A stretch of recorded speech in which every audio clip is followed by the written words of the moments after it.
Karma Piashin Puromia. Tamamisumia Aluminglaba. Patana Bagarana Shinema, Tayaromia, Nizinlaya Najajapu and Paymentaka Pure Body. Tangaromia Son, Sayan Dio. Tola Kutika Nico, Emedanji, Cigarette, Georgie, Dia, Niga, Doji Kuya, the dream of Yeswa Pia, the Rentone. Other the Rentone. Yeswa Pia, Kono Chiruria, Alono Dunia Nama, Masa Jaya. Lagi memang China, Korma Buddha Sule Kukuha. Rahan Sule Kone Gizo no Mure, Magone Kira, they say that in the G, no one machine. Namana Buddha Sule Kone Gizo, Matia Dia, no one machine. Aside Shibishin. Mason Nine Neswa Pia, Koji Zulia,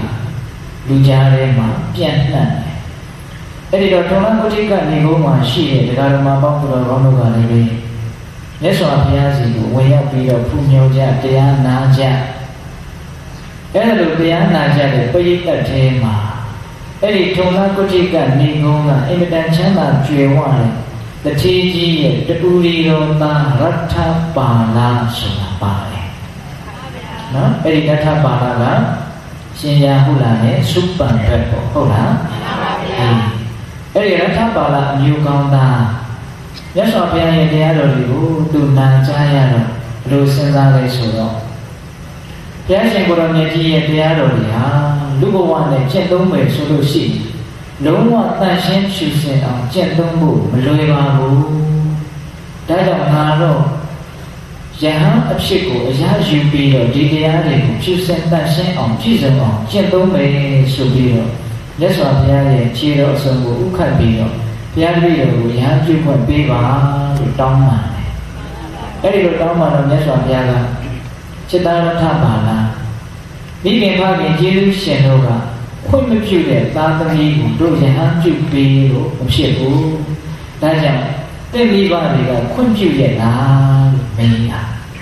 Vida Mana Mafia, Vida Viva, Computer Mafia, Cometonia Viva Mafia. The others in Babylon, Condown Sudo, Viva Jana Bido, Condown there. Condown Viva, the Ulido Sudo, Cheta, the Luda, Quajayana. At the Shen Cheta, Belu Nina, Mayahanju, Mabina Mu, Hola. Every Viva, the Ulido, the Chana Sudo. May you have you to under those who name Male. Yahanju from the bay. The bay of Ratabala, New Gongana. Mijibo, a sub shepherd of 8 days. The $10 account. Jahan, a $6 account to Kuku, Jalatan. Jahan Chichen ship, Jahan of Chichen, Baby. Eric Mijibo was sub shepherd of 8 days. We can have a Jerusalem over Tomana or Matari. Tanatika Gavana Buddha Gomri Jupiter, Dubuama, Neva. The Urido Tamo, the Lone of Yesibu, do some Shokalu, Madame, Yeshia, Dom Kanamu. The Ludoma Mamayako, and a San Shepherd of Ada, Conne yet. As a Sally Lapchetta, Maria was in a Sakonano Jola in it, not in a Mamba. The Richard Jangio, Conne yet did as a Sally Lapchetta. Editor, do you have fusion? Editor, သူရဲ့စိတ်ဆန္ဒကိုပေါ်လွင်အောင်ပြတာအဲ့ဒီမှာမိဘနှစ်ပါးကတို့တားလို့မရဘူးဆိုပြီးတော့တငယ်ချင်းတွေကိုခေါ်ပြီးတော့တားခိုင်းတယ်တငယ်ချင်းတွေတားတာလည်းမရဘူးမရတော့အဲ့ဒီတငယ်ချင်းတွေကဦးဇင်းတို့ဇလန်းလေးကိုတော့အကျဉ်းလေးပဲပြောမှာနော်တရားသားတွေကိုဦးဇင်းတို့ဦးစားပေးပြီးတော့ပြောချင်လို့ဟုတ်လားအဲ့ဒီတော့တငယ်ချင်းတွေကတောင်းမှတော့လည်းမရတော့တငယ်ချင်းတွေကမိဘနှစ်ပါးကိုဘာပြောလဲဆိုတော့ဦးကြီးတို့တော်ကြီးတို့Yahanju went be like Dagama, the Panjamio, Nia Ome. Did Yahanju were a green, they over shield. That I do with Yahanju went be like Ba, Sonoma, Miva, Yahanju went be. Yambo, Yambo, a tremendous Sunday, that Kangera. Ella, Mavachima Dugo, but I baptized that. Jimchi Moon, Yahanju get it, you go down in Emma, eat the desert, jumping and shell. ဟုတ်လားအဲ့ဒီလိုနဲ့သူမြတ်စွာဘုရားဒီရအားဒီပါလေးငွေကျမကြီးဒီပါလေးကောင်းပြီဆိုတော့မှဘုရားကြီးသွားတာပေါ့ဗျာအဲ့ဒါနဲ့မြတ်စွာဘုရားဒီရောက်တော့မြတ်စွာဘုရားကသူ့ကိုယဟန်ပြုပြီးသူတို့ပြောကြပါဆိုဘုရားရဲ့နောက်တော်ဘာကသူလိုက်သွားတာမိဘတွေကိုပြစ်ထားခဲ့တာပေါ့သူယဟန်ဖြစ်သွားပြီအဲ့ဒီလိုနဲ့တရားတွေကျင့်သုံးပြီးတော့နေလိုက်တာသူအချင်းအနေငယ်တွင်အရင်အနေငယ်တွင်မှာပဲအာတော်ပုံခံလို့ယဟန်တာဖြစ်တယ်အဲ့ဒါမိဘတွေကိုပြန်ပြီးတော့မရောက်လိုက်တာဘယ်လောက်ကြာသွားလို့ဆိုတော့12နှစ်ကြာသွားတယ်အဲ့ဒါသူကမိဘတွေကယဟန်ပြုခွင့်ရဖို့လေသူဝန်ခံချက်ပေးခဲ့ရတယ်အဲ့ဒါပါလဲဆိုတော့သူယဟန်ဖြစ်လို့ရှိရင်မိဘတွေကိုအဖို့အမြော်လာရောက်ပြီးတော့တွေ့ပါမယ်ဆိုပြီးတော့မိဘတွေရဲ့ဥမျှော်ခြင်းကိုသူခံမယ်ပေါ့လေအဲ့လိုကတိပေးခဲ့တာအဲ့ဒါ12နှစ်ပြည့်တော့မှပဲသူမြတ်စွာဘုရားကိုလျှောက်တယ်ရှင်ဘုရားတပည့်တော်မိဘနှစ်ပါးတွေကိုပြန်ပြီးတော့တွေ့ပြရစီသွားပြရစီဇာတိရရကိုပြန်ဖို့ပြုပါမြတ်စွာဘုရားကိုတောင်းပန်တော့မြတ်စွာဘုရားကဘာအန္တရာယ်မှကြာရောက်เสียအကြောင်းမရှိဘူးအာတောကုန်ခယဟန်တာဖြစ်ပြီးသားဆိုတော့စိတ်ချရတဲ့အတွက်ကြောင့်မိဘရထံကိုပြန်ဖို့ပြုအဲ့ဒီတော့လည်းမိဘရထံပြန်တယ်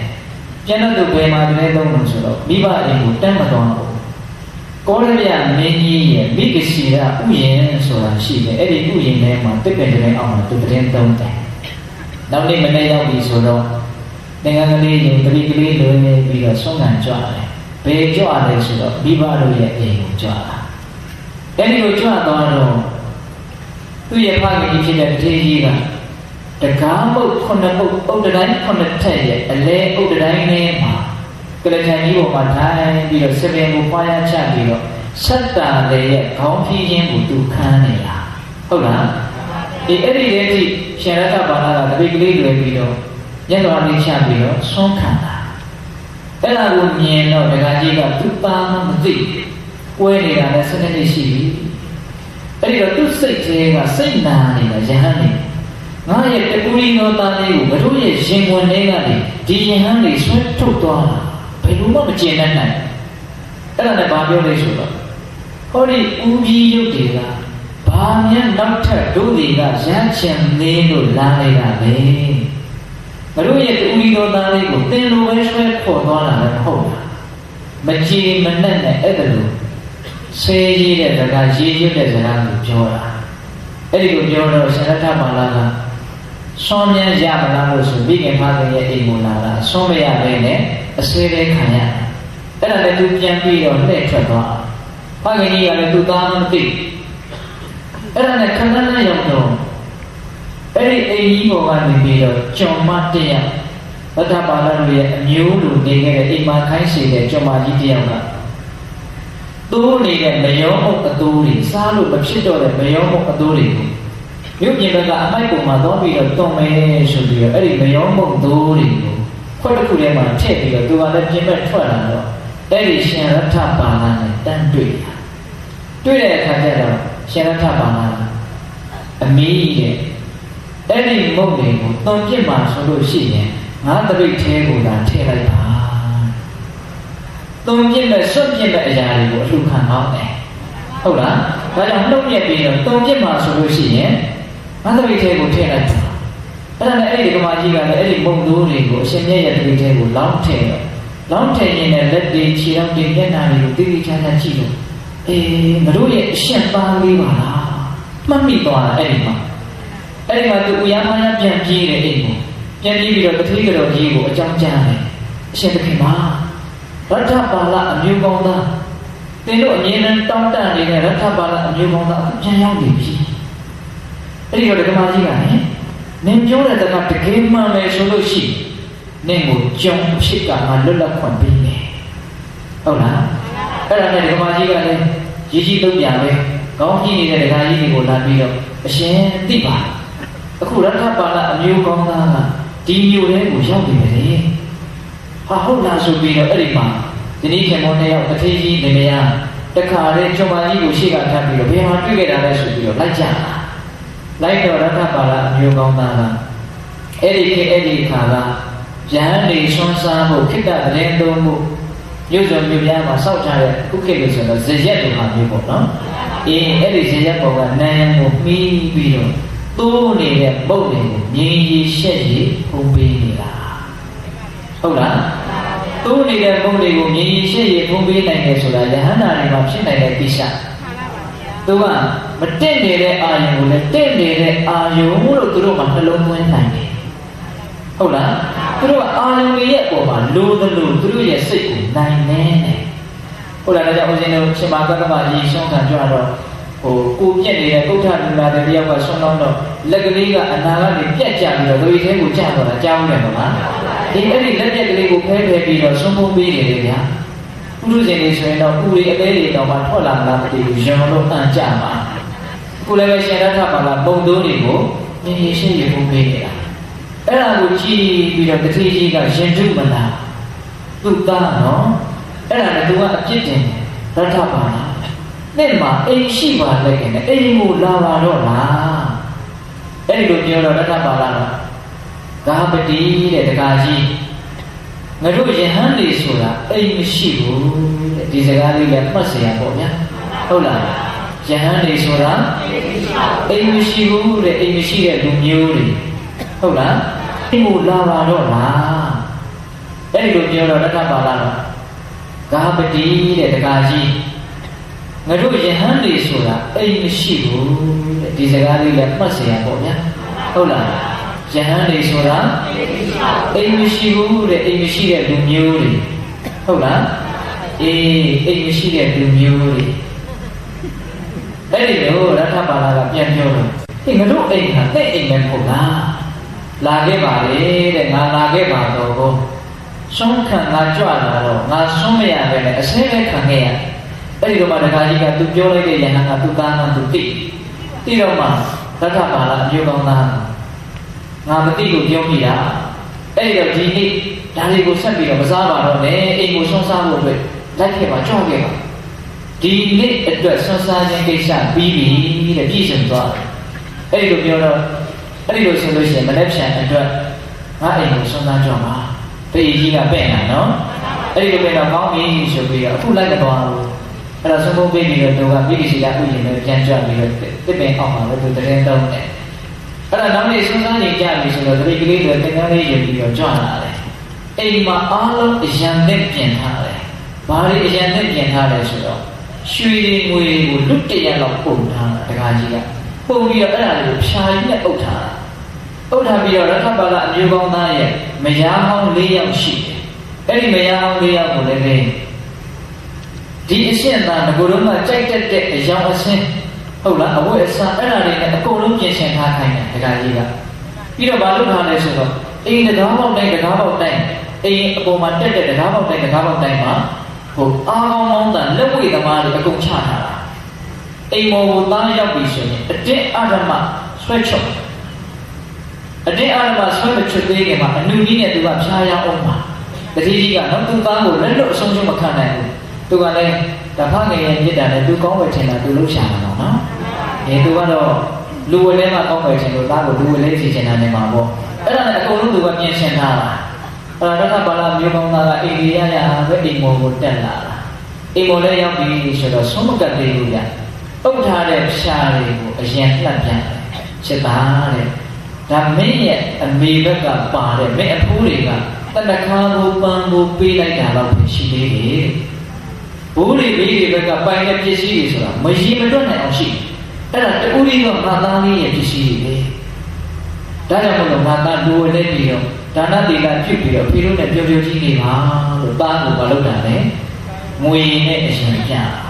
တော့ရထပါလာကယဟန္တာဖြစ်ပြီဆိုတော့ဘာပြောလဲတခါကြီးတဲ့ငါပြောတာကိုနားထောင်မယ်ဆိုလို့ရှိဟောဒီရွှေတွေငွေတွေကိုအိတ်တွေနဲ့ထည့်ပြီးတော့ခင်္ကာမြစ်ထဲကိုသွားပြစ်လိုက်ပါအဲ့ဒါဆိုရင်ဒီရွှေတွေငွေတွေကြောင့်ဖြစ်ပေါ်လာမယ်စိုးရိမ်ရင်ကြောက်ကြခြင်းဝန်တိုခြင်းဆိုတာလုံးဝကင်းသွားတယ်ပြည့်တယ်ယဟန္တာဓမ္မပြောတဲ့စကားပုထုဇဉ်နားနဲ့နားလည်ဖို့ကတော့သိနေလို့ပြောလို့သာကြားလိုက်ရတာတော့ရွှေတွေငွေတွေကိုဗါတဲ့ခင်္ကာမြစ်ထဲသွားပြစ်ဆိုတဲ့စကားကိုအဓိပ္ပာယ်ရှိပါတယ်လို့ဒကာကြီးပိုင်းနဲ့လက်ခံနိုင်မှာမလားလက်ခံပါပါရွှေငွေကိုခင်ဗျာမြင်နဲ့ပြည့်ပြရပါလေဗျာ ဒါဆိုရင်ဓာတ်အတွက်ဖြစ်လာတဲ့စိုးရိမ်တာတွေပူဆွေးတာတွေလုံးဝဖြစ်မှာမဟုတ်ဘူးလို့အဲ့လိုပြောတာအဲ့လိုပြောတော့ဒကာကြီးကလက်ဖြောက်ကလေးတီးလိုက်ရွှေရင်လူတွေနဲ့တော့မရဘူးဆိုတော့အဲ့ဒီမှာဒကမတွေထွက်လာ၄ယောက်အဲ့ဒီဒကမတွေကရင်းနှီးတဲ့ဒကမကကျေရထပါလာရဲ့ခြေပမိုးလေးကိုကန်ပြီးအရှင်သာအကျင့်မြတ်တွေကိုကျင့်နေတာဟာနတ်သမီးကိုလိုလို့ကျင့်နေတာလို့ကျွန်တော်မှလို့သိရတယ်အဲ့ဒီနတ်သမီးတွေကဘယ်တော့မှလာလဲအဲ့ဒီခေတ်ကမြင်တူတာပေါ့နော်ဟောဘာလို့ညတာတော့ဘုန်းကြီးတွေဘာလို့အကျင့်တွေကိုကျင့်နေတော့ဆိုတော့နတ်ပြည်ရောက်ချင်လို့နတ်သမီးရချင်လို့ပေါ့ကွာလို့ခပ်ပေါ့ပေါ့ပြောလိုက်တဲ့စကားကတွင်ကျင်သွားတဲ့သဘောအဲ့ဒီလိုပြောတော့ရထပါလာဘခိနိဆိုတဲ့အသုံးနှုန်းနှစ်မနော်နှစ်မငါနတ်သမီးတွေကိုလိုချင်လို့အကျင့်မြတ်ကိုကျင့်နေတာမဟုတ်ပါဘူးလို့အဲ့လိုပြန်ပြောတော့နှမဆိုတဲ့အသုံးအနှုန်းဟာတန်ရုံးစဉ်ကင်းပြတ်တဲ့စကားဟုတ်လားအဲ့လိုနှမလို့လည်းအခေါ်ခံလိုက်ရရောအဲ့ဒီမယားဟောင်းသေးရောက်ပြီစိတ်ထဲမှာထိကြိုက်တော့အဲ့ဒီနားနဲ့မိန်မောတွေ့ပြီးတော့လဲတော်ကြတယ်ဟုတ်လားအဲ့ဒီလိုလဲတော်တော့ရှင်ရထပါလာကသူ့တက္ကကြီးကိုပြောတယ်တက္ကကြီးတဲ့ဥစ္စာမိမ့်မနှစ်ထွေပြတ်ပြီးတော့ငါ့ကိုနှိမ့်ဆက်ပါဆုံးကပ်မယ်ဆိုရင်ကပ်ပါတောင်းပါလားနော်အဲ့ဒီလိုတောင်းပါတော့အဲ့ဒီမိမကနာရီပါလေးနှက်ပြီးတော့အခန်းထဲတည်သွားပြီးတော့မှအဲ့ဒီမှာရှင်ရထပါလာကိုဆုံးကပ်ဆုံးဖို့ပြီးပြီးလဲဆိုရောက်ရှင်ရထပါလာမတ်တက်ရက်ပြီးတော့ဂါထာလေးရွတ်အဲ့ဒီဂါထာလေးကတရားနာလို့ကြီးပါပဲနော်အဲ့ဒါလည်းကဦးဇင်းတို့ဂါထာလေးအများကြီးမရွတ်ပါဘူးဂါထာတဂါထာပဲရွတ်တယ်ရှင်ရထပါလာရွတ်သွားတဲ့ဂါထာလေးအကုန်လုံးရွတ်ရင်တရားကြီးမှာမဟုတ်ဘူးနော်ဘာသာစိတ်ကတံဗိမအရုကာယသမုဒ္ဒိတံအာဒုရဘဟုတေကပယတနတိဒုဝန္တိတိဘာသာစိတ်ကတံဗိမအရုကာယသမုဒ္ဒိတံအာဒုရဘဟုတေကပယတနတိဒုဝန္တိတိဘာပြောလဲဆိုတော့စိတ်ကတံဆန်းကျဲစွာပြုပြင်၍ထားအပ်သောဒီခန္ဓာကိုယ်ကြီးကိုပြောတာနော်ခုနကတော့ဓမ္မတွေကိုရည်ညွှန်းပြီးတော့ပြောတာနော်ဘာတွေပြောလဲဆိုတော့တလုံးချင်းတည်တည်ချာချာစစ်စစ်ပေါက်ပေါက်နားထောင်ကြည့်နော်တကယ်လို့မှညာစိတ်ကတံဆန်းကျဲစွာပြုပြင်၍ထားအပ်သောခန္ဓာကိုယ်ကြီးလောက်ဆန်းကျဲတာဘာမှမရှိဘလို့ပဲထူးဆန်းပါတယ်ဆိုတဲ့ပစ္စည်းပဲဖြစ်စီခန္ဓာကိုယ်ကြီးလောက်ကတော့ထူးဆန်းဘူးကွန်ပျူတာတွေစက်ရုပ်တွေဘလို့ပဲထူးဆန်းပါတယ်ပြောဒီခန္ဓာကိုယ်ကြီးလောက်ကတော့မထူးဆန်းမြင်တဲ့ကိစ္စလေးကိုကြည့်ဒါမှမဟုတ်ဦးဇင်းတို့နားမလည်နိုင်တဲ့ကိစ္စတွေအများကြီးရှိတယ်နော်ဒီမှာမျက်ကြည့်ပါကိုဖောက်ပြီးတော့အာယုံနဲ့အုံနောက်ပို့ပြီးတော့စိတ်ကလည်းအကုန်ကြည့်ဒါမှမဟုတ်အကုန်လုံးကြည့်ဦးဇင်းကတော့တစ်ခါတည်းကြံ့ကြံ့မှတွေးတယ်မအောင်ပြန်နော်လက်ညှိုးကလေးတစ်ချောင်းကွေးတာကအံ့ဩတယ်ဒီလက်ကလေးကွေးတော့တာအံ့ဩစရာမကောင်းဘူးလားနော်စိတ်ကနေပြီးတော့ငါကွေးလိုက်ချင်တာကုတ်လိုက်ချင်တာအကုန်လုံးဖြစ်နေတာဒါကမှမဟုတ်ဦးဇင်းတို့ကဘေးကအံ့ဩစရာတွေကိုပဲညှိုးပြီးတော့ကိုယ်ခန္ဓာကိုယ်ကြီးရဲ့အံ့ဩစရာကောင်းတာထူးဆန်းတာစမ်းကြယ်တာကိုမစင်စားမိဘူးခန္ဓာကိုယ်ကြီးမှာမထူးဆန်းတဲ့နေရာတစ်ခုမှမရှိဘူးအလုံးထူးဆန်းတယ်နော်စိတ်တွေကပိုးတောင်ထူးဆန်းနေတယ်လူချင်းတရားတွေ့ရင်လူချင်းတဲ့စိတ်ကလေးပေါ်လာတယ်ဘာကြောင့်လူချင်းတဲ့စိတ်ကလေးကပေါ်လာလဲဒီနေ့စဉ်းစားကြည့်စမ်းပါအာရုံတစ်ခုတွေ့မုန်းတဲ့သဘောမကျေနပ်တဲ့သဘောဖြစ်လာဘာကြောင့်ဖြစ်လာလဲနားမလည်နိုင်တော့အောင်ရှစ်ထွေးပွေနေတဲ့ခန္ဓာကိုယ်ကြီးဟုတ်လားအဲ့ဒါကိုကြီးပဲပြောတာတနည်းအားဖြင့်တော့ဆန်းဆန်းကြည်ကြည်စိတ်ဓာတ်ဆိုတာဆန်းကြည်တာကိုပြောတာနော်ဆန်းဆန်းကြည်ကြည်ဖြစ်တာနော်စပယ်တွေလည်းပုံစံမျိုးမျိုးမျက်နှာတွေလည်းအယောင်မျိုးမျိုးအဝတ်စားတွေကလည်းအယောင်အသွေးမျိုးမျိုးပုံစံမျိုးမျိုးဒီဇိုင်းမျိုးမျိုးနဲ့စိတ်ရှိတိုင်းကိုဆန်းဆန်းကြည်ကြည်ထင်ရကိုလှုပ်ထားတာဟုတ်လားဒီအဲ့ဒါကိုကြီးပဲပြောတာနော်တလုံးချင်းနဲ့ရှင်းပြတယ်နော်စိတ်ဓာတ်ကတံဆန်းဆန်းကြည်ကြည်ပြုမှစီစဉ်၍ထားအပ်သောဗိမာန်အယုတ်နဲ့လည်းတူလာစွာသောအယုတ်တယုတ်ကိုယုတ်သေးယုတ်တယုတ်ခန္ဓာကိုယ်ကြီးဟာနော်စိတ်ဓာတ်ကတံဆန်းဆန်းကြည်ကြည်ဖြစ်တဲ့ဗိမာန်အယုတ်ကဲ့သို့ပြုပြင်စီရင်၍ထားအပ်တဲ့စိတ်ဓာတ်ကတံဗိမာန်အရုကာယံသမုဒ္ဒိတံအရုကာယံအနာဒုံဤပဲပွဲဖြစ်၍နေခန္ဓာကိုယ်ကြီးကအနာဒုံကြီးပဲမနာတဲ့နေရာဘယ်နေရာမှမရှိထိခိုက်မိတဲ့နေရာတိုင်းဟာနာကျင်မှုကိုဖြစ်စေဟုတ်လားသမုဒ္ဒိတံအယိုးလေးဖြင့်တည်ဆောက်၍ထားအပ်သော အယူတွေနဲ့စိုက်ဆောင်ထားတယ်မမရက်နေတယ်ဆိုတော့ဒီအယူတွေကအမာခံထားလို့ပေါ့ဟုတ်လားတကယ်လို့ကိုယ်ခန္ဓာကိုယ်တွေကအယူတွေကိုဆွန့်လွတ်ပြီးတော့ထားမယ်ဆိုရင်ခန္ဓာကိုယ်ကြီးဘယ်လိုနေမလဲအကုန်လုံးပုံပြီးတော့ဝိသုဒ္ဓကုလို့ပုံကြသွားဟုတ်လားသမုဒ္ဒိတံအယူတွေနဲ့စိုက်ဆောင်ပြီးတော့ထားတယ်ခန္ဓာကိုယ်ရဲ့သဘောတွေကိုပြောနေတာနော်ဘာသာစေတကတံပိမာရုကာယသမုဒ္ဒိတံအာတုရံဘဟုတေကပ္ပယတနတ္တိတုဝန္တိတိအာတုရံအာတုရတရားသုံးမျိုးတို့ဖြင့်နာကျင်ခံခဲ့နှိမ့်ဆက်၍နေပေသောအာတုရဆိုတာနာကျင်ခြင်းလို့သိကြရတယ်ခန္ဓာကိုယ်ကြီးမှာနာကျင်ခြင်းသုံးမျိုးရှိတယ်တဲ့ဒီကမာကြီးတွေခန္ဓာကိုယ်ကြီးမှာနာကျင်ခြင်းသုံးမျိုးကနှိမ့်ဆက်နေတယ်အဲ့ဒါပါလဲဆိုတော့ရှရာတုရအရွယ်အိုးလာလို့နားလာတာခန္ဓာကိုယ်ကြီးကသုံးပါများလာတော့စက်ပစ္စည်းတစ်ခုလို့ချွေရင်းမှုတွေကများလာပြီအဲ့တော့ကြာရှည်သုံးထားတဲ့ပစ္စည်းတစ်ခုလို့အိုးလာတဲ့အခါကျတော့ဘာယောဂကြောင့်မှမဟုတ်ဘဲနဲ့ကိုအလိုလိုနားလာတာအဲ့ဒါကိုရှရာတုရလို့ခေါ်တယ်နော်နောက်ရောဂတုရအရွယ်မကြီးသေးပဲလို့ခန္ဓာကိုယ်ရဲ့တစ်စုံတစ်ခုသောဖောက်ပြန်မှုအနာယောဂတစ်ခုခုကြောင့်နာကျင်မှုဖြစ်လာတာရောဂတုရနော်ရှရာတုရရောဂတုရအိုလို့နာယောဂကြောင့်နာနောက်ထပ်နာတာကကိလေသာတုရလောဘဒေါသကြောင့်နာဒီတဲ့နာဘူးကြတယ်နော်လူလားနော်လူချင်းကိုတိတ်ပြင်းထန်လာတယ်အဲ့ဒီလူချင်းနာလေးမဖြစ်ဘူးအမျိုးမျိုးသောညှဉ်းနှွမ်းတဲ့စိတ်တွေအောက်တန်းကျတဲ့စိတ်တွေကိလေသာတရားတွေကြောင့်မိမိရဲ့ခန္ဓာကြီးဟာနာရတယ်နော်လောဘဒေါသတိတ်ကြီးလာရင်တကယ်နာတယ်နော်အေးဒေါသတွေတိတ်ဖြစ်လာရင်ဒီခါလေးအသက်ရှူတော့မဝဘူးနာဘူးနာကြရအဲ့ဒါဖြစ်တာတော့ကိလေသာတုရကိလေသာကနာကျင်စေတာအဲ့ဒါလိုနာကျင်ခြင်းသုံးမျိုးလို့ဖြစ်အမြဲတမ်းနှိမ့်ဆက်ခံရတဲ့ဒီခန္ဓာကိုယ်ကြီးဟုတ်လားအာတုရံဘဟုသင်္ကပ္ပယတနတ္တိတုဝန္တိတိဘဟုသင်္ကပ္ပများစွာကြံစည်အပ်ပေထသောခန္ဓာကိုယ်ကြီးဆိုတာအများကြီးကြံအပ်တယ်ခန္ဓာကိုယ်ကြီးနဲ့ပတ်သက်ပြီးတော့အမျိုးမျိုးတွေးကြတယ်အမျိုးမျိုးကြံစည်ကြတယ်စိတ်ကူးယဉ်ရတယ်ဒီလောက်ပြောလိုက်ရင်ပြည့်တဲ့သဘောပေါက်တယ်နော်အေးခန္ဓာကိုယ်ရဲ့သဘောတဘာဝတွေကိုပြောနေတာစိတ်ကတံစမ်းစမ်းကြည်ကြည်ဖြစ်နေတယ်ဘိမာအယုတ်နဲ့တူတယ်ဟုတ်လားပြီးတော့ပါလေဘာသာစိတ်ကတံဘိမာအရုကာယံသမုဒ္ဒိတံအရုကာယံအနာရုံကြီးတစ်ခုဖြစ်တယ်သမုဒ္ဒိတံအယုတွေနဲ့စိုက်ဆောင်ထားတယ်ဟုတ်လားပြီးတော့ပါလေအာတုရံနာကျင်ခြင်းသုံးမျိုးဖြင့်နှိမ့်ဆက်နေတယ်ပြီးတော့ပါလေဘဟုသင်္ကပ္ပံများစွာကြံစီခြင်းဖြင့်ကြံစီအပ်တယ်အေးအဲ့ဒီခန္ဓာကိုယ်ကြီးမှာဒုဝန္တိတိတည်တဲ့ခိုင်မြဲတယ်ဆိုတဲ့အရာဘာမှမရှိပါဘူးနော်အဲ့ဒီလိုသူကပြောတာရထပါလာတခါကြီးတဲ့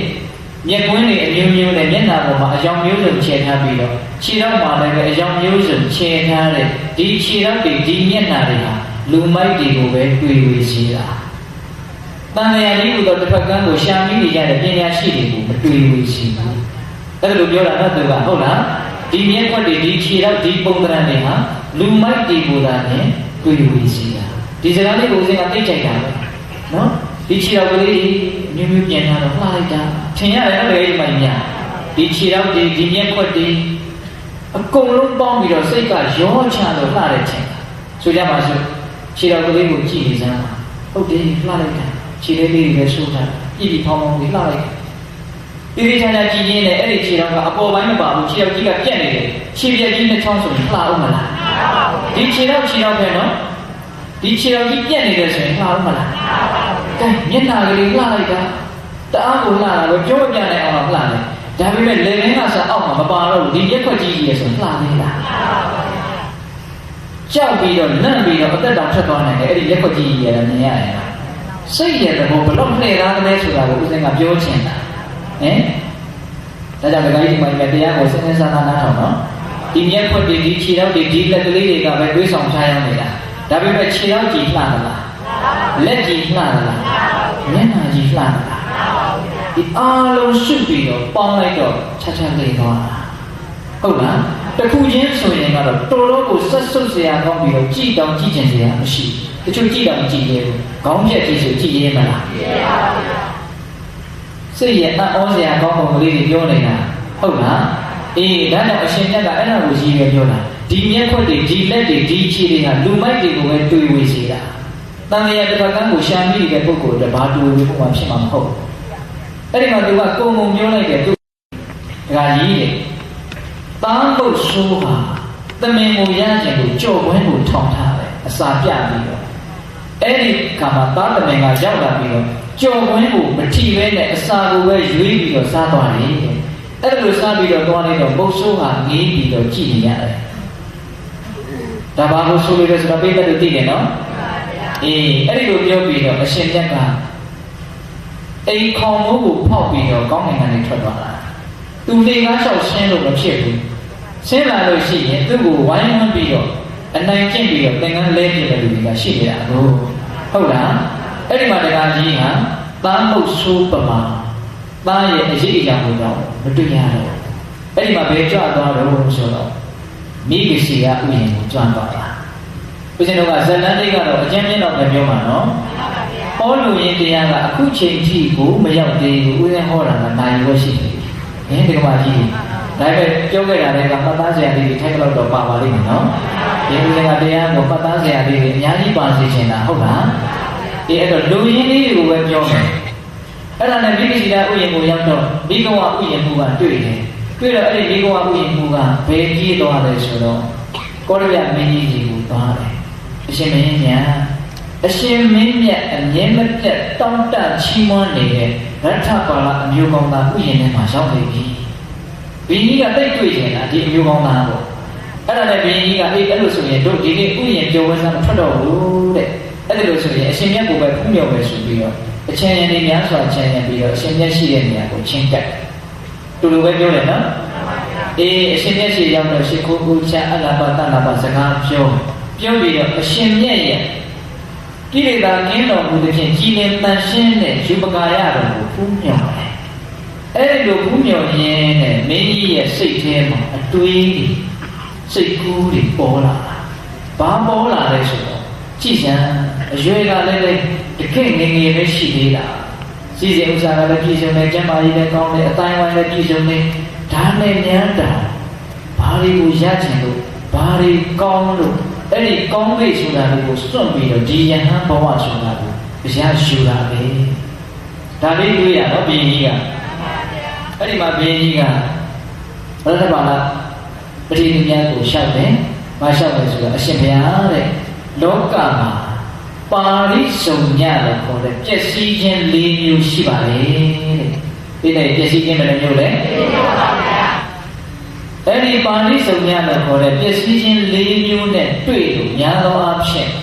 လူတွေဟာယဟန်ပြုကြတာများတယ်အဲ့ဒီပါဠိစုံည၄မျိုးကဘာလဲဆိုတော့ပထမဇရာပါဠိစုံညနောက်ဒုတိယဇာတိပါဠိစုံညတတိယဘောဂပါဠိစုံညစတုထညာတိပါဠိစုံညနော်စရာပြာတိဘောညာတိပါဠိစုံညလေးပညာရှိတွေကအဲ့လိုဆက်ဆိုထားနော်ဆိုလိုတာကဘာလဲဆိုတော့အသက်ကြီးလာလို့အရွယ်ပျက်စီးသွားလို့ဘာမှသုံးမရတော့ဘူးငါပူပါပြီလောကီလည်းမခံစားနိုင်ဘူးစီးပွားရေးလည်းမရှာနိုင်တော့ဘူးအဲ့ဒီတော့အေးပဲနေတော့မယ်ဆိုပြီးတော့ယဟန်ပြုလာရှိတယ်တဲ့အဲ့ဒါဘာပျက်စီးလို့လဲအရွယ်ပျက်စီးသွားလို့ယဟန်ပြုအရှင်ဘုရားမှာတော့မဲနဲ့တော့ဆံပင်နဲ့အရွယ်ပျက်စီးတယ်ဆိုတာမရှိသေးဘူးဘာဖြစ်လို့လဲယဟန်ပြုလာလဲမေးတာနော်နောက်တချို့ယဟန်ပြုလာရှိဗျာတိပါဠိစုံညယောဂါတွေပြည့်စက်လို့ကျမ်းမာရေးတွေဖောက်ပြန်လို့ကျမ်းမာရေးတွေပျက်စီးလို့ဘာမှမလုပ်နိုင်တော့ဘူးမကင်နိုင်တော့ဘူးကဲရေရာလေးမှကြည်ကြည်ဆိုတော့ကျမ်းမာရေးဖောက်ပြန်လို့ဘုန်းကြီးဝတ်တာမရှိဘူးလားရှိတယ်နော်အဲ့ဒီလိုနည်းနဲ့ယဟန်ပြုတယ်ခုအရှင်ဘုရားပဲသိချမ်းပါတယ်ဘာပြုလို့ပြန်ယဟန်ပြုတာလဲတခုချင်းမေးတာနော်နောက်တချို့ယဟန်ပြုတာရှိတယ်တဲ့ဘောဂပါဠိစုံညစီးပွားရေးပျက်စီးလို့လူကြတဲ့လူရမဝင်တော့ပါဘူးအပေါင်းတွေအသိတွေကြတယ်မသွားချင်တော့ပါစီးပွားရေးကအောက်တန်းကျသွားတော့ဒီချိန်လုံးကပြည်စုံနေတယ်အခုမပြည်စုံတော့ဘုန်းကြီးဝတ်တာပဲအေးပါတယ်ဟုတ်လား အရှင်ဘုရားမှာပစ္စည်းတွေနဲ့အများကြီးချမ်းသာတယ်ဆိုတာပြီးတော့သိတယ်။ဘာဖြစ်လို့လဲယဟန်ပြုတာမှလေ။တချို့ယဟန်ပြုတာရှိတယ်နော်။ညာတိပါဠိစံညတစုံတစ်ခုသောယောဂါကြောင့်ဆွေမျိုးတွေတယောက်ပြီးတယောက်ဆုံးမသွားတာတကောင်ချက်အထီးကျန်ဖြစ်နေလို့မထူပါဘူးယဟန်ပြုတာကောင်းပါလေ။အရှင်ဘုရားမှာအတိုင်းဝိုင်းနဲ့လည်းပြည့်စုံတယ်ဆွေမျိုးနဲ့လည်းပြည့်စုံတယ်။ဘာကြောင့်လဲယဟန်ပြုတာလေ။ပါဠိစံည၄မျိုးကိုပေါ်ပြပြီးတော့ယဟန်ပြုခြင်းရဲ့အကြောင်းကိုမေးတာဟုတ်ရဲ့လားဒီအဲ့ဒီလိုမေးတော့မှရထပါဠိသူယဟန်ပြုခြင်းရဲ့အကြောင်းတရားအဲ့ဒါပေါ်ပြတာအဲ့ဒါဥစဉ်ဒီနည်းဟောလို့တဲ့တရားရဲ့အနှစ်နော်အဲ့ဒါဘယ်လိုဟောလဲဆိုတော့မဟာရဇမြတ်တော်မင်းကြီးဇာနာတံတိတော်မူကုန်သောပတ္တရာမြင်တော်မူကုန်သောအရဟတပိရိတာခသိငြိမ်းတော်မူပြီးဖြစ်သောသမ္မာသမ္ဗုဒ္ဓေနတရားလုံးစုံကိုသိတော်မူမြင်တော်မူသောတေနဘဂဝတာသူဘုရားရှင်ကိုယ်တော်မြတ်ကြီးသည်သတ္တံလေးပါးကုန်သောဓမ္မဒေနာတရားချင်းတို့ကိုဥဒိဋ္ဌာညွန်ပြအပ်ကုန်ပြီးအာငါသည်ရေစထိုတရားလေးပါးတို့ကိုညက်တော်ငါကိုယ်တိုင်သိပြီးတော့၎င်းသုတ်တော်စွာကြားပြီးတော့၎င်းဒိဋ္ဌဝါစမြင်ပြီးတော့၎င်းအာဂါရအိယံဒီကံလူတို့ပေါ်မှာအနာဂါရိယအိယံမထောင်ယဟန်ပေါင်းတို့ပရဇိတော်ချင်းကလို့ယဟန်ပြုခဲ့ပြီဆိုလိုတာကဘာလဲဆိုတော့ဟောဒီလောကကြီးမှာသိတော်မူမြင်တော်မူကိလေသာခတ်သိမ်းကင်းတော်မူတဲ့သမ္မာသမ္ဗုဒ္ဓတရားလုံးစုံကိုသိတော်မူတဲ့ဘုရားရှင်ကိုယ်တော်မြတ်ကြီးဟာတဲ့တရားအကျင့်ဓမ္မုဒ္ဒေတဆိုတဲ့တရားအကျင့်၄မျိုးကိုညွှန်ကြားခဲ့တယ်တရားအကျင့်ဘယ်နှမျိုးလဲ၄မျိုးပါဗျာ၄မျိုးအဲ့ဒီတရားအကျင့်၄မျိုးကိုငါကိုယ်တိုင်သိပြီးတော့ငါကိုယ်တိုင်ယတဝါစသိပြီးတော့ဒိဋ္ဌဝါစမြင်ပြီးတော့သုတ္တဝါစကြားပြီးတော့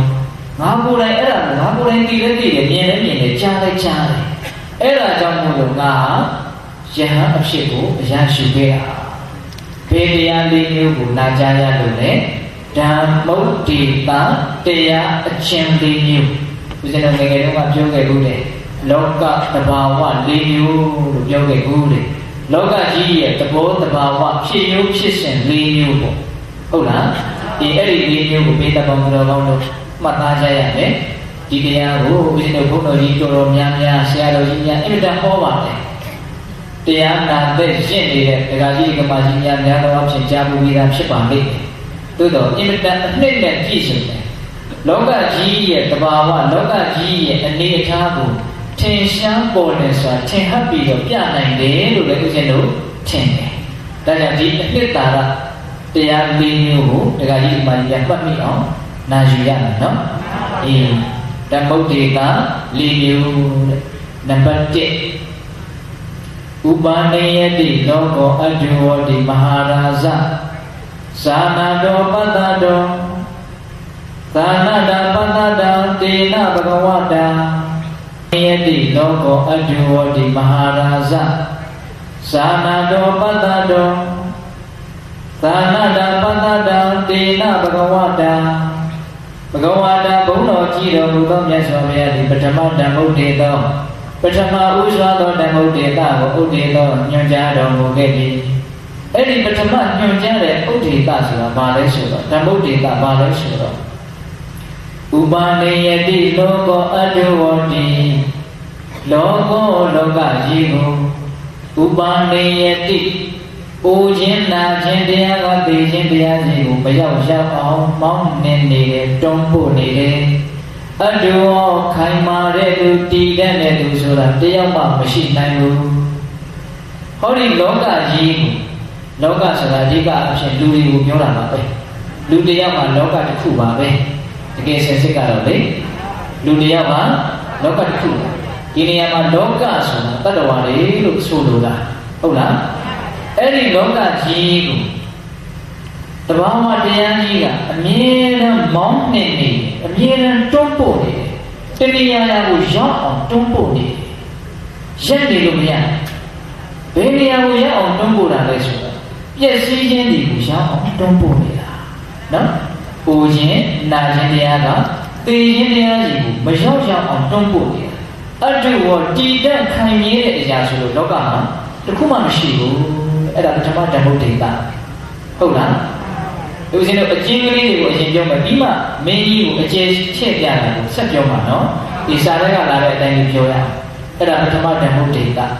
အဲ့ဒါကိုဦးဇင်းတို့မဟာစီဆိုဘုရားကြီးကတော့ဆောင်းပုံလေးရှိထားတယ်။ဥနာတေတုမောင်းနေပုတ်လူတို့မမြဲပါတကား။ဥနာတေတုမောင်းနေပုတ်လူတို့မမြဲပါတကား။အဲ့ဒီမမြဲတဲ့သဘောတရားဒီလောကကြီးရဲ့ပထမသဘာဝပေါ့။ဟုတ်လား။ဒီဒုတိယဓမ္မဒိဋ္ဌကဘာလဲဆိုတော့အာတံနောလောကောအနမိတရောလောကောလောကကြီးသည်အတံတို့ဆောင်းလျှောက်သူမေလာကြီးတကားအနမိတရောအာကိုရလည်းမရှိပါဘေဆွတကားဟောဒီလောကမှာရှိတဲ့တတ္တဝါတွေသူတို့ကိုဆောင်းလျှောက်မဲ့ကယ်မဲ့တတ္တဝါတွေလို့လည်းမရှိဟုတ်လားသူတို့ကအာကိုရမဲ့အရာတွေလို့လည်းမရှိ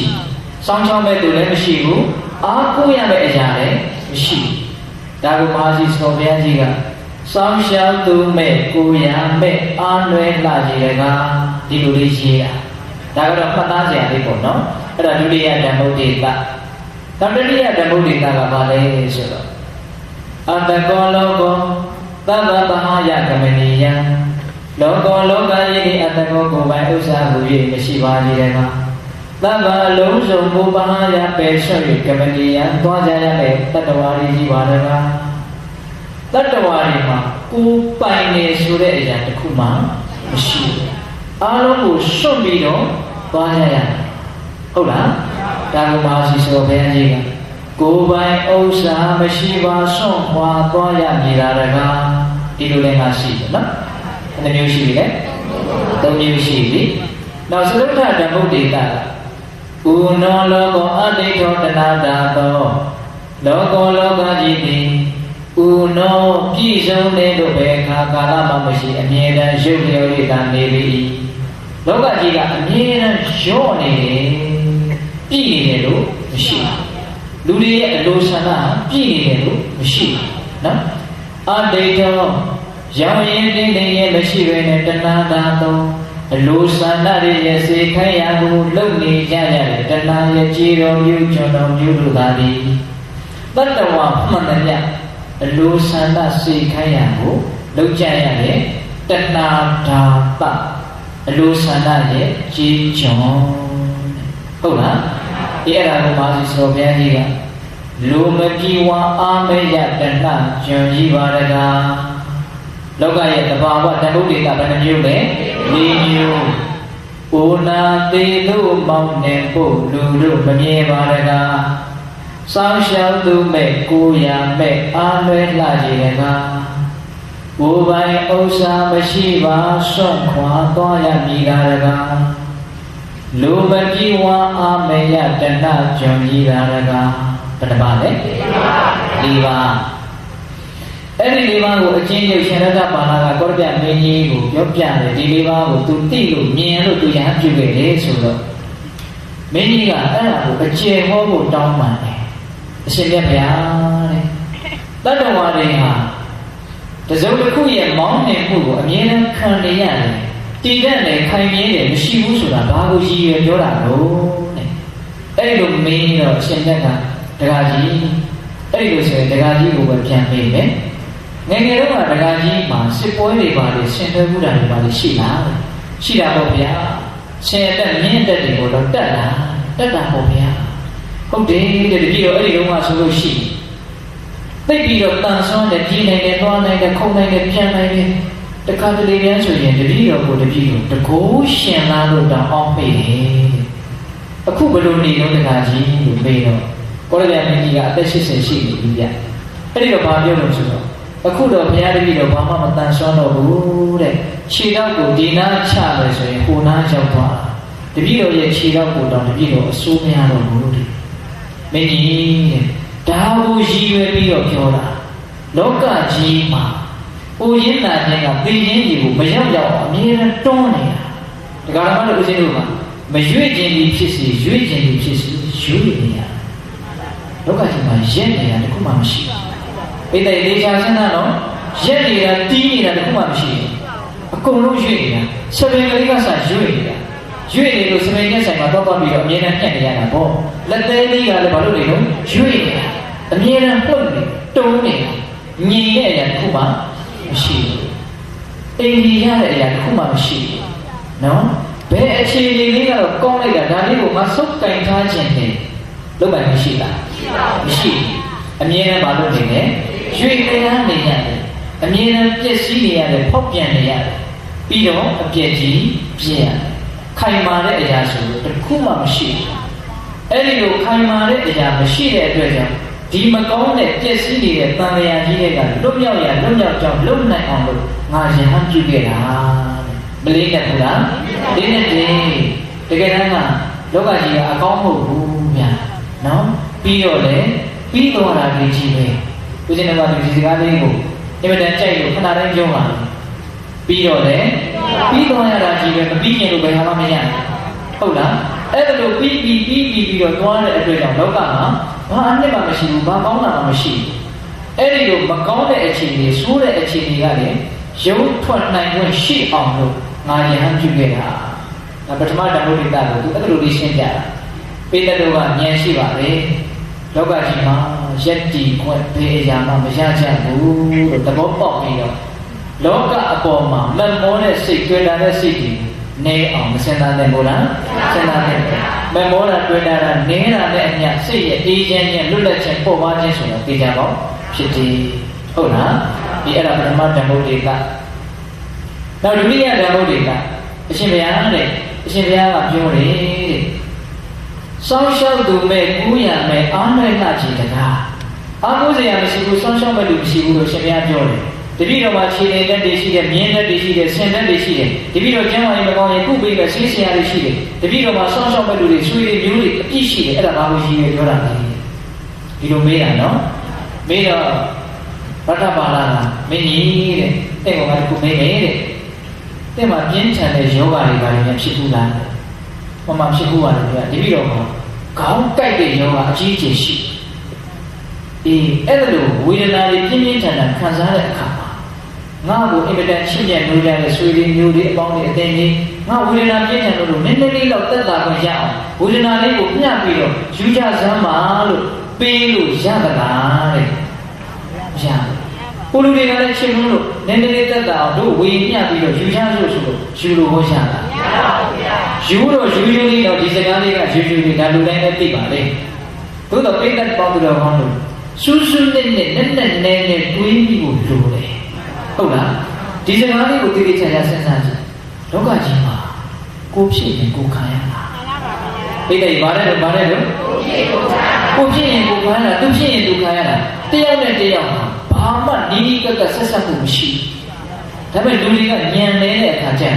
တယောက်ကိုတယောက်သိအားကိုးလို့ရတယ်လို့ထင်ပြီးတော့တယောက်ကိုတယောက်သိပြီးတော့အားပြုပြီးတော့နေကြတာဆွေမျိုးတန်ရုံးခြင်းအပေါင်းအသင်းတန်ရုံးခြင်းသာသမီတန်ရုံးခြင်းဒါလေးကိုအားပြုပြီးတော့နေကြတာတကယ်စစ်စစ်ဘယ်သူ့ကိုမှဘယ်သူအားကိုးလို့မရဘူးကိုဖြစ်ရင်ကိုခံရတာကြီးနော်အဲ့ဒါကနာခြင်းပဲရှိသေးတယ်နော်အဲ့ဒီနာခြင်းကနှိမ့်ဆက်ပြီးတော့တရားတော်ပဲဆိုတော့လည်းဒီလိုမျက်နှာငယ်လေးနဲ့ကိုပြဿနာကိုရှင်းရတာဘယ်သူ့ကိုမှနည်းနည်းလေးဝိုင်းပြီးတော့ရှင်းမအောင်လို့ပြောလို့မရရှင်းလဲရှင်းပြီးလို့လည်းမရပါဘူးတဏှာလို့ချင်းလို့သူ့ကိုကူညီလို့မရကိုယ်ကိုလည်းသူကတဏှာလို့ချင်းလို့ကူညီခြင်းပေးမယ်လို့တဘာဝကိုကကူညီလို့မရရတယ်လို့ထင်ရင်လည်းကအပေါ်ရန်ကလေးတစ်ခေတ်မှပါပါလေးနောက်တစ်ခါကြီးမှညာတကယ်အရေးတကယ်ဘေးတွေနဲ့တွေ့လာတယ်ကိုဖြစ်ရင်ကိုခံရကိုမကောင်းတာလို့ကိုမကောင်းတဲ့ဘဝကိုရောက်သွားတယ်ဘယ်သူတားနိုင်မှာလဲ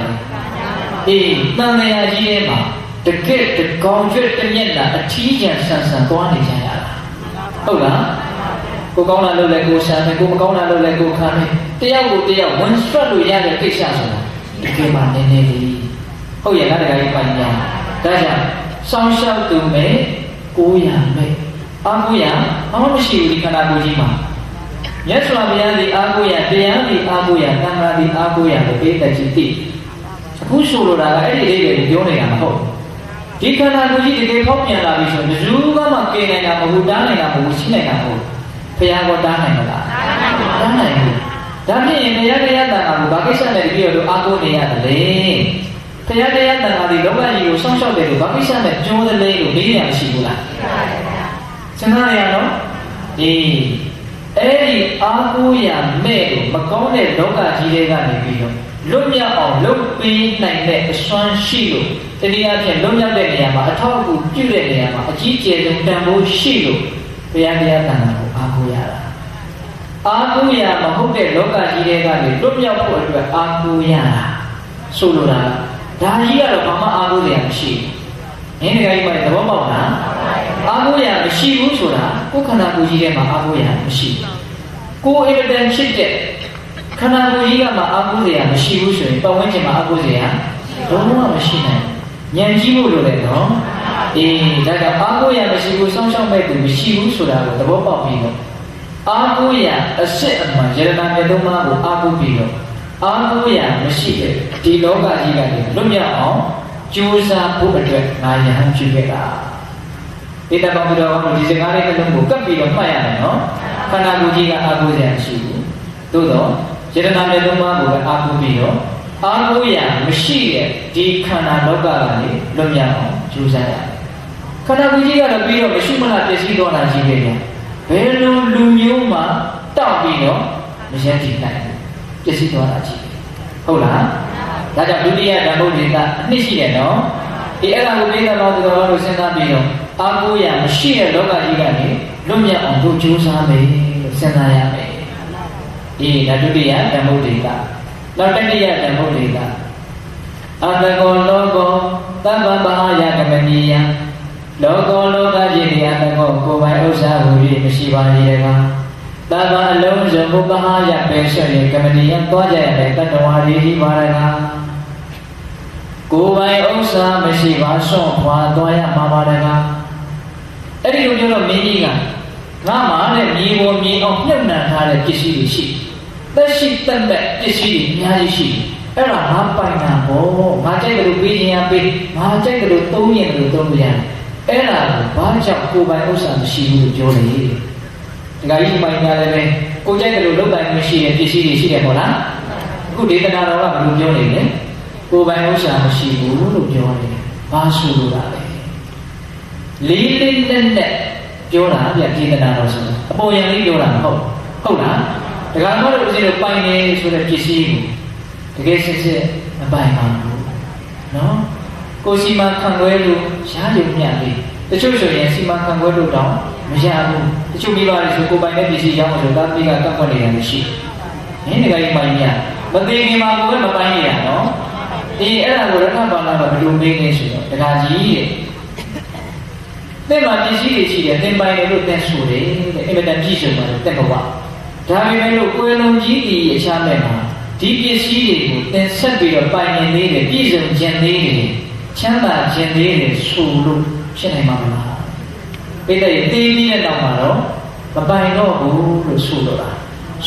ကပိုင်နေဆိုရင်ထာဝရပိုင်ရမှာဟုတ်လားအခုကအခိုက်အတန့်လေးပဲပိဋကဘာလဲတော့အခိုက်အတန့်လေးထာဝရပိုင်ရမှာဟုတ်ဘူးနော်ထာဝရကိုယ့်နောက်ကိုပါမဲ့အရာပိုင်မဲ့အရာဆိုတာကကိုလှုပ်ထားတဲ့ကောင်းမှုမကောင်းမှုတည်တာနဲ့တကယ်စင်စစ်ကိုယ့်နောက်မှာအမြဲတမ်းရှိနေတာပါမဲ့အရာပိုင်မဲ့အရာဆိုတာက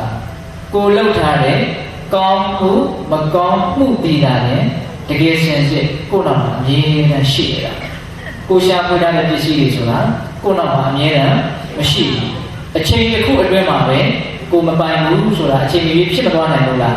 ဖြစ်သွားနိုင်တယ်ဒါကြောင့်အဲ့ဒါကိုရည်ရွယ်ပြီးတော့ကိုယ်ပိုင်ဥစ္စာမရှိပါ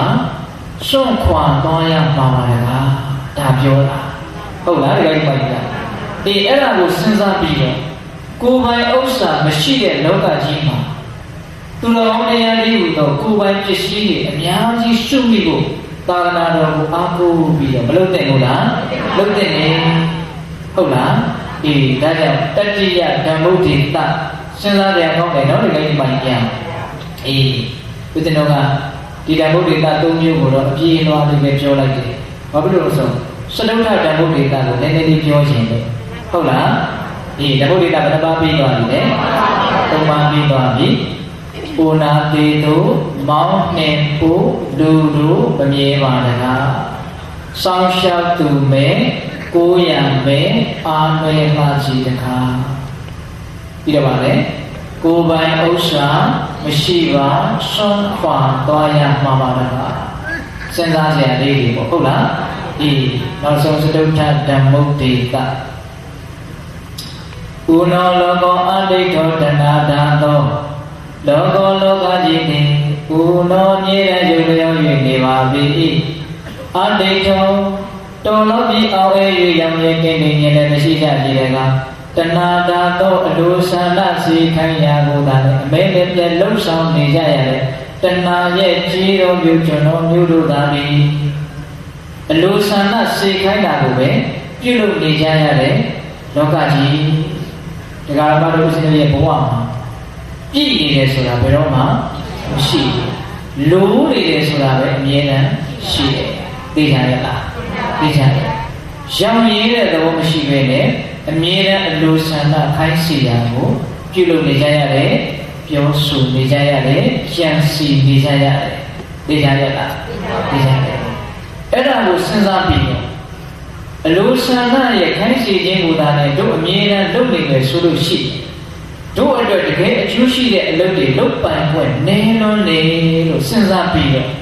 အမြဲတမ်းကြီးတော့အလိုဆန္ဒခိုင်းရမယ်လုပ်လို့မဖြစ်ပေဘူးလို့ဒီလိုလေးမစဉ်းစားနိုင်ဘူးလားစဉ်းစားနိုင်တယ်ဗျာခုတရားမလို့ဦးဇင်းတို့ကိုယ်ကဖြတ်တန်းခဲ့တဲ့အချိန်လေးကိုနောက်ပြန်တက်ပြီးတော့ကြည်စမ်းမှဘယ်လိုအချိန်ကုန်ခဲ့တာလဲအလိုဆန္ဒတွေခိုင်းတာတွေကိုဆောင်ကျင်းပေးခြင်းနဲ့အချိန်ကုန်ခဲ့တာနောင်ဘယ်လိုအချိန်ကုန်မှာတော့ဒီလိုပဲအဖြေကထွက်နေတာဟုတ်လားဒါကြောင့်ဦးဇင်းတို့ဘုရားရှင်ကိုယ်တော်မြတ်ကြီးဓမ္မပဒပါဠိတော်မှာဟောထားတာလေးတစ်ခုရှိတယ်အဲ့ဒါဘာလဲဆိုတော့ဥပ္ပါဏိယေဝပစိနန္တံဗျာတတ္တမာနတံနရံအဋ္ဌိတေညေဝကာမေတုအန္တကောကုရုတိဝတ္တအင်မတန်ဝေကရဆရာကောင်းတဲ့ဒီကထာလေးဒါလေးကိုလည်းဦးဇင်းတို့ဒီလိုမျိုးစစ်စစ်ပေါက်ပေါက်ပြောကြည့်မယ်နော်ဥပ္ပါဏိယေဝပစိနန္တံဗျာတတ္တမာနတံနရံအဋ္ဌိတေညေဝကာမေတုအန္တကောကုရုတိဝတ္တဘာပြောလဲဆိုတော့ဥပ္ပါဏိကာမဂုဏ်အာယုန်ဒီဟူသောပန္နဝပစိနန္တောဧဝရွေးချယ်စီစစ်နေစေမှာပင်လေအဋ္ဌိတေညေဝကာမေတုပုပ္ပန္နိယေဝပစိနန္တံဗျာတတ္တမာနတံနရံဗျာတတ္တမာနတံ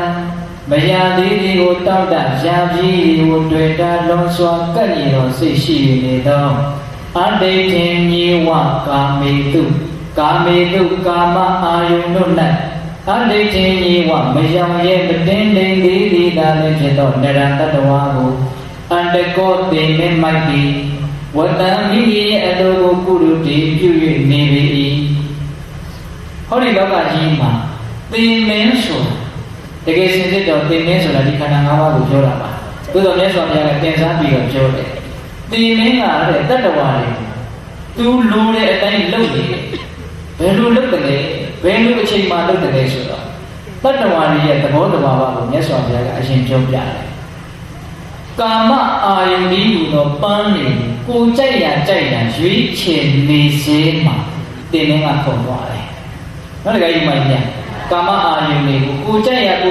ရွေးနေတာခုတကယ်မှတော့ရှင်တို့မနှစ်တုန်းကလည်းရွေးခဲ့တာပဲဒီနေ့လည်းရွေးတာပဲအရှင်လားအရှင်ချက်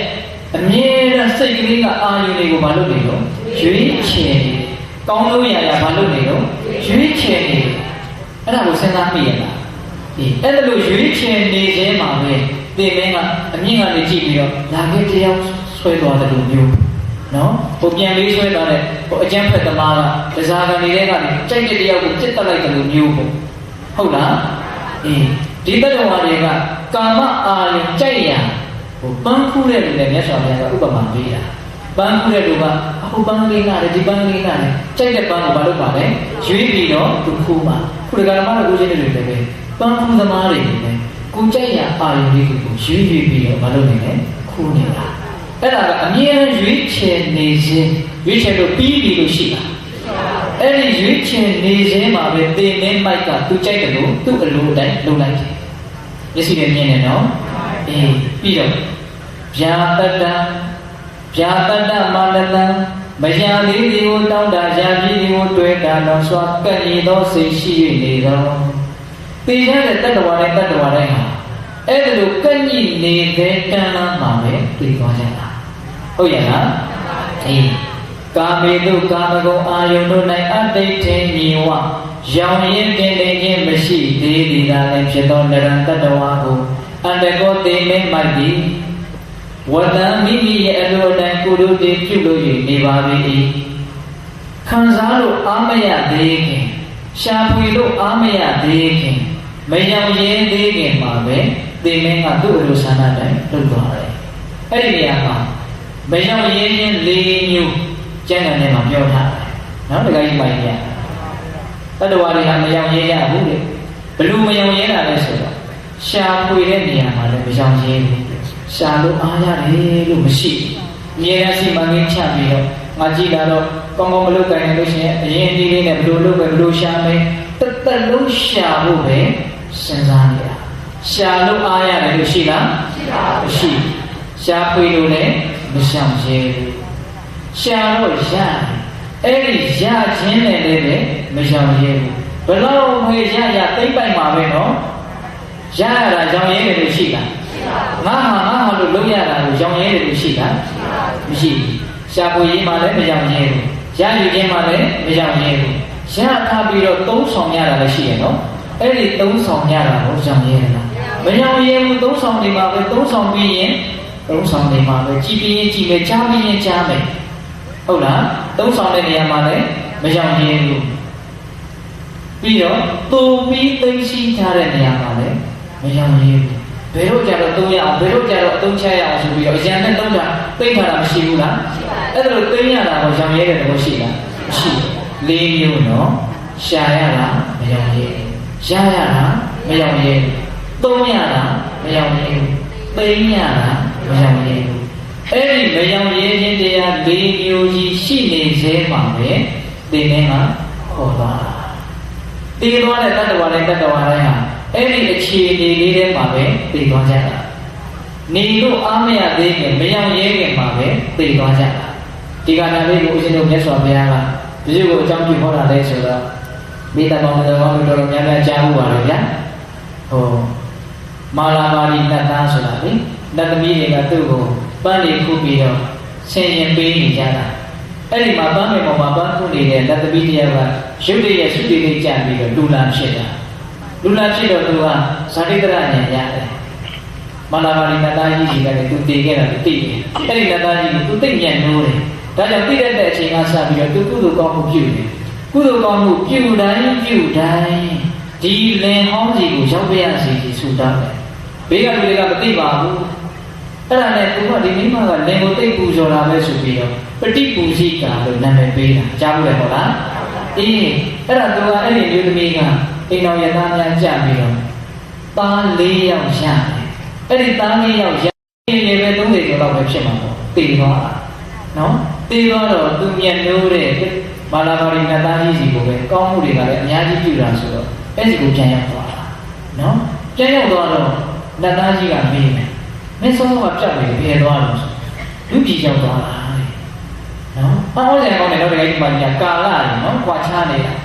လူပြည်ရောက်တော့တားလေးရောက်တော့ရှားနေတယ်ဟာမြန်လာကြီးလားပေါ့လူပြည်ကတက်တမ်းမလို့တက်တမ်းအနှစ်တရာရှိနေဒါမြင့်ရင်တဲ့လူတွေဟာတက်တမ်းလေးကတူတူလေးဆိုတော့တကယ်ကိုပဲထိထိပြတယ်ကုသိုလ်ကောင်းမှုတွေပြုမှဖြစ်မှဆိုပြီးတော့ပြန်တဲ့အရေးကြီးကုသိုလ်ကောင်းမှုတွေကိုပြုပြီးတော့နေရတယ်နဲ့တူပါရဲ့တဲ့တသားကြီးက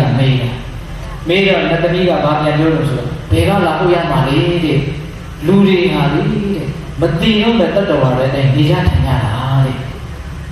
တခါကြီးပိုင်ရတာဟုတ်လားမသိကြတော့မဲ့တတ်တော်ပါလေအတိုင်းနေကြထိုင်ရတာဘလောက်ထိဆိုးလဲဆိုရင်အဲ့ဒီသိခြင်းတရားကိုခေါင်းနဲ့မထည့်တဲ့ရက်တွေကပုံများတယ်ဒီကမကြီးဟုတ်လားအဲ့ဒါနော်တရက်တစ်ခါတော့တစ်ခါတလေစဉ်းစားမိတာမဟုတ်ဘူးဟုတ်လားအေး အဲ့ဒီလိုတသမီးကပြောပြတော့မာလာမာတွေကအော်တယ်တဲ့တိတ်ကြောက်စရာကောင်းတာပဲတဲ့လူတွေဒီလောက်မြန်မြန်ဆန်ဆန်သိရမယ့်အခြေအနေကိုရင်ဆိုင်နေရပါမှသိပါလျက်ခင်နဲ့ဒီလိုနေနိုင်ရတာအော်စရာကောင်းတယ်လို့ဓမ္မတန်ခါဖြစ်တယ်အဲ့ဒီမှာယဟန်တော်တွေကနောက်နေ့ရောက်တော့ဆုံးခံသွားတော့အဲ့ဒီအမျိုးသမီးကမရှိတော့ဘူးလေအဲ့ဒီမှာဇေယျပေါ်မှာဆုံးလောင်းပဲလူလည်းမရှိပြင်မဲ့လူလည်းမရှိဒီအမျိုးသမီးကဒီတသမီးလေးဖြစ်ခဲ့တဲ့အမျိုးသမီးလေးကတိတ်ပြီးတော့တရားတရားကောင်းတာယဟန်တော်တွေကဘယ်ရောက်တော့လဲ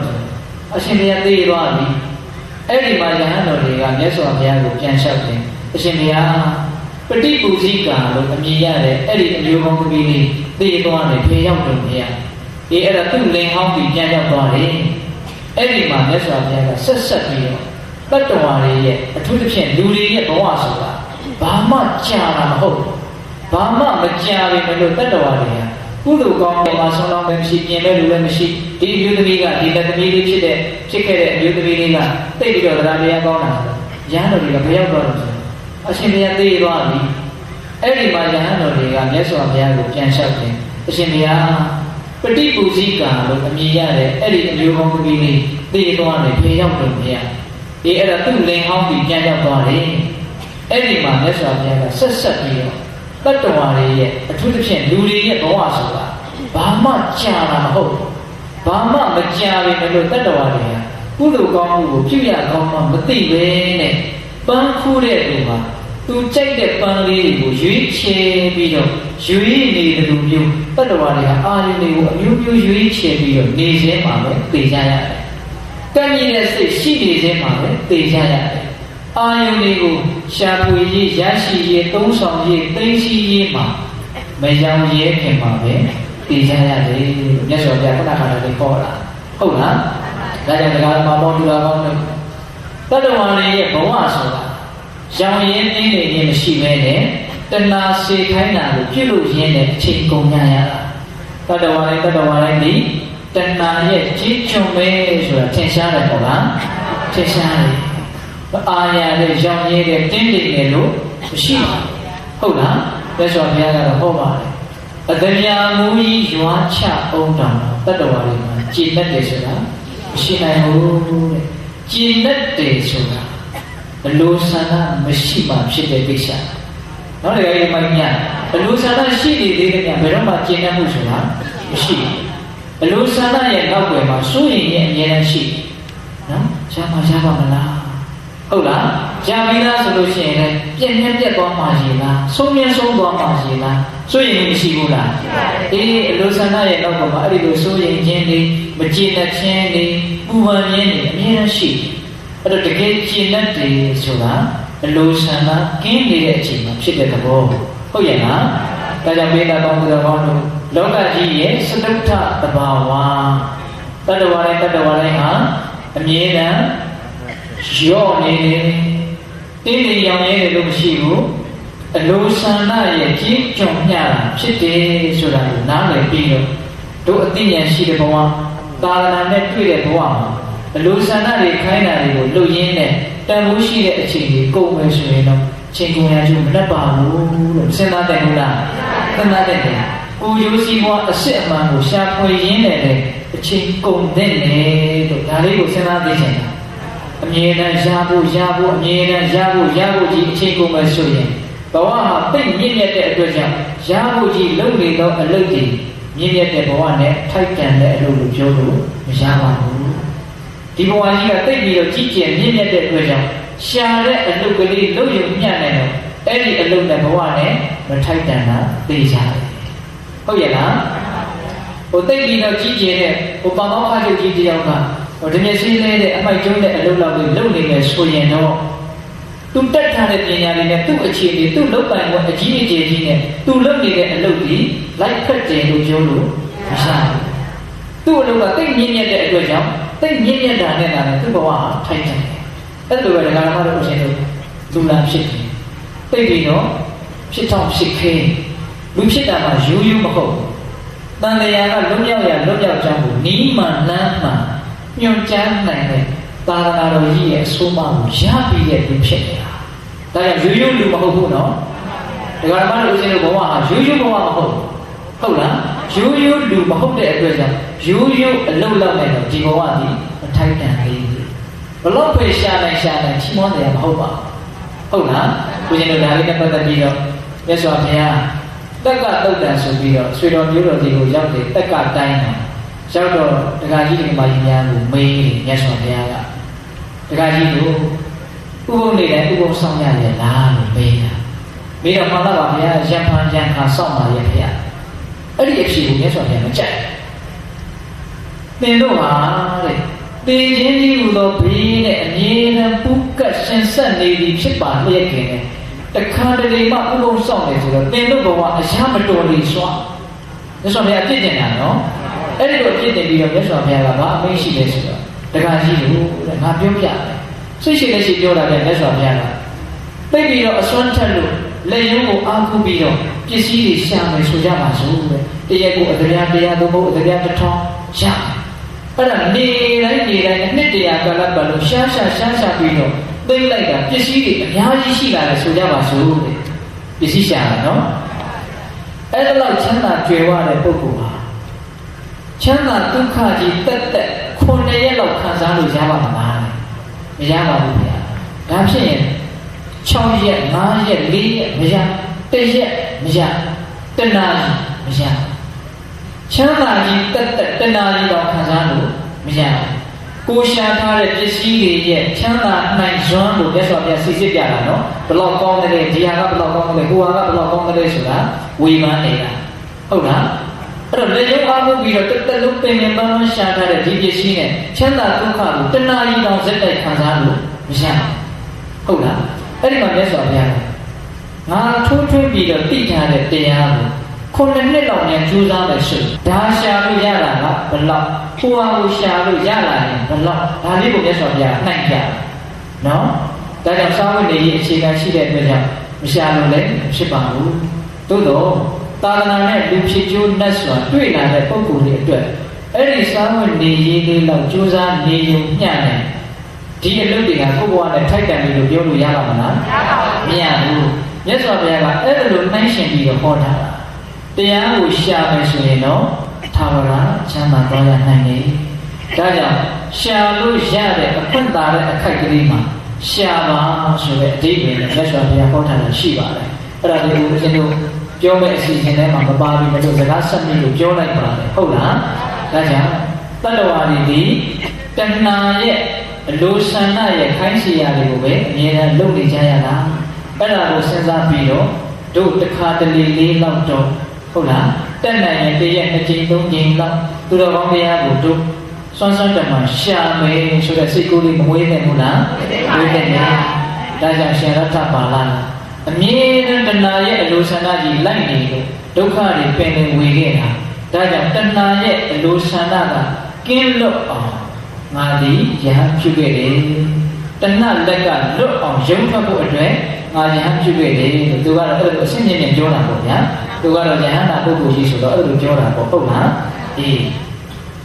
အဲ့တော့အဲ့ဒီဓမ္မုဒ္ဒေက၄ပါးကြောင့်သူပါဖြစ်ခဲ့တယ်ယဟန်ပြုခဲ့တယ်လို့ဓမ္မုဒ္ဒေက၄ပါးကိုအကျေရှင်းပြပြီးတော့အဲ့ဒီကောရမြမင်းကြီးကိုတရားကာထာကြီးဆက်ပြီးတော့ဟောပါတယ်အဲ့ဒီတရားကာထာကြီးရဲ့အနှိမ့်ချုပ်ကတော့တတ္တဝါမှန်သမျှမွေးလာရင်သိကြရတာကြီးပဲဒါကြောင့်သူတော်ကောင်းတရားကိုရှာမိပြီးတော့တကယ်နိဗ္ဗာန်ချမ်းသာကိုရအောင်ရှာနိုင်တဲ့ပုဂ္ဂိုလ်ဒီသာနေတကယ်ချမ်းသာတဲ့ချမ်းသာမှာကိုရကြတဲ့ပုဂ္ဂိုလ်တွေ